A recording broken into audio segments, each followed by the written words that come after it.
지난해 역대 최악의 실적을 거둔 유통업계가 연초부터 대대적인 할인 행사에 나서면서 실적 회복에 안간힘을 쓰고 있습니다.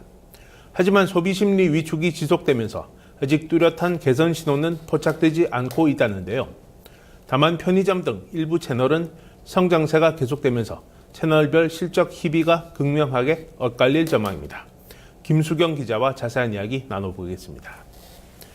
김 기자, 먼저 이번 1분기 유통업체들 명암이 크게 엇갈리는 것 같은데요. 구체적인 상황을 좀 살펴볼까요? 네, 사실 경기에 가장 민감한 업종 중에 하나가 바로 유통업입니다. 네. 특히 대형마트의 경우에는 소비 심리가 크게 살아나지 못하고 있는 데다가 또 정부 규제 영향으로 의무 휴업을 실시를 하고 있는데요. 이 여파로 올해 상반기도 좀 역성장이 심화가 되는 추세입니다. 네. 백화점 역시 늦출 때문에 보무료 판매가 굉장히 부진하면서 또 실적 개선을 좀 기대하기는 그런 힘든 처지라고 할 수가 있겠는데요.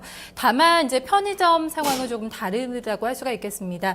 일단 편의점 매출의 가장 큰 부분을 차지하는 담배 매출이 회복세를 나타내고 있고 네. 또 자체 브랜드죠. PB 상품 같은 고마진군의 상품군 매출이 늘어나면서 1분기 가장 좀 선방한 실적을 내놓을 것으로 관측되고 있습니다. 네. 그렇다면 좀 더 정확하게 그 업체별로 구체적인 실적 수치가 나온 게 있나요? 네, 일단 1월 대형마트의 매출액은 전년 대비 18% 그리고 백화점은 1%가량 줄었습니다. 네. 편의점은 4% 정도 이제 증가를 하면서 1월 달에는 편의점만 실적은 이제 증가를 한 것으로 나타났고요. 네. 이제 설 명절이 있었죠. 2월 달 매출은 전반적으로 좀 좋았습니다. 대형마트와 백화점이 각각 24%, 6%가량 늘었고 편의점도 10% 이상의 매출 증가세가 기록이 됐습니다. 네. 다만 이제 대형마트나 백화점 같은 경우에는 2월에는 반짝 좀 특수를 누렸지만 3월부터 이제 다시 매출 감소세가 시작이 되면서 1분기 전체 좀 실적은 기대에는 못 미칠 것으로 관측이 되고 있습니다. 네. 이에 반해서 편의점은 담배 매출 회복세가 3월 달에 가장 좀 뚜렷하게 나타나고 네. 있는데요. 그렇기 때문에 지난 1, 2월 대비보다는 3월 실적이 가장 높을 것으로 관측되고 있습니다. 사실 연초에는 이제 담배값 인상이 적용이 되면서 편의점 쪽에서도 이제 소비가 감소가 되면서 좀 타격이 있을 거다라는 좀 예상의 일각의 우려가 있었는데요. 네. 이러한 예상을 깨고 좀 유일한 성장 채널로 좀 등극한 모습입니다. 네, 그렇군요. 이 백화점과 대형마트가 부진의 늪에서 벗어나지 못한 이유가 어디 있을까요?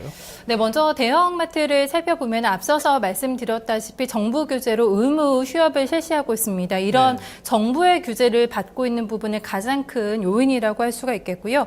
특히 또 대형마트 같은 경우는 마진율이 점점 떨어지고 있다는 점도 좀 가장 큰 문제입니다. 네. 업계 2위인 홈플러스가 지난달에 연중 신선식품 가격을 상시 할인하겠다라고 좀 공표를 했는데요. 그러니까 대형마트 지금 경쟁사인 이마트나 롯데마트보다 뭐 삼겹살, 계란 같은 이런 식료품의 물가를 항상 더 싸게 좀 책정을 하겠다고 공표를 한 겁니다. 네. 그 이후에 이제 롯데마트나 이마트도 같이 가세를 하면서 좀 할인 경쟁에 뛰어들었는데요. 그러다 보니까 예상보다 할인폭이 커지면서 이익은 점점 적게 남는 그런 구조로 가고 있는 상황입니다. 네. 백화점은 식품을 제외하고 의료를 비롯해서 전 섹터군의 매출이 조금 안 나오고 있는데요. 특히 의료 같은 경우에는 아울렛이나 온라인, 모바일 이런 좀 저가 채널군 합리적인 좀 채널로 빠르게 소비자들이 빠져나가면서 할인을 해도 좀 매출이 오르지 않는 그런 구조가 나타나고 있습니다. 네. 반면에 이제 편의점 업계 쪽은 대형마트나 백화점과는 분위기가 많이 다르다고 했는데 구체적으로 좀 살펴볼까요? 네, 최근에 유통업계에서는 뭐 유일한 성장 채널이다라고 얘기를 할 정도로 편의점은 업황이 괜찮습니다. 특히 구조적인 소비 트렌드 변화에 좀 가장 잘 부합하는 채널이다라는 평가를 받고 있는데요. 1인 가구가 늘고 있고 또 고령화로 근거리 소량 소비 증가, 간편 조리식품, 도시락 같은 이런 고마진 상품군의 매출이 좀 늘어나면서 네. 안정적인 실적 성장세가 진행이 되고 있습니다.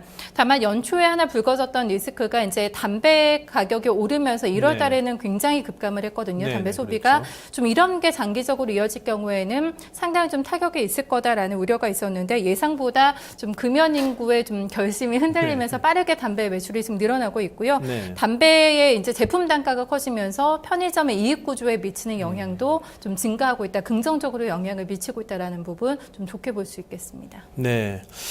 그렇다면 그 각 채널별로 향후 어떤 대응책을 가지고 있는지 좀 짚어볼까요? 네, 백화점의 경우에는 대형마트 쪽보다는 약간은 좀 상황이 좋은데요. 그 네. 이유가 바로 이 아울렛 때문입니다.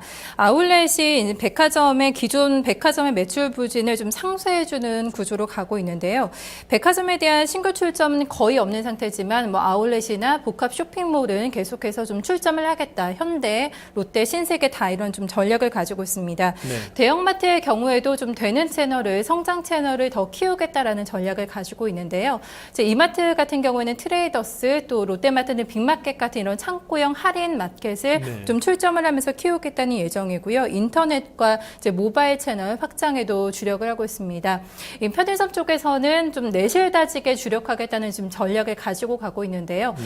마진이 높은 이런 피부 제품의 좀 매출을 높이면서 계속해서 이런 실적 성장세를 이어나가겠다는 전략을 가지고 있습니다. 네, 그렇군요. 알겠습니다. 김수경 기자 수고했습니다. 네, 고맙습니다.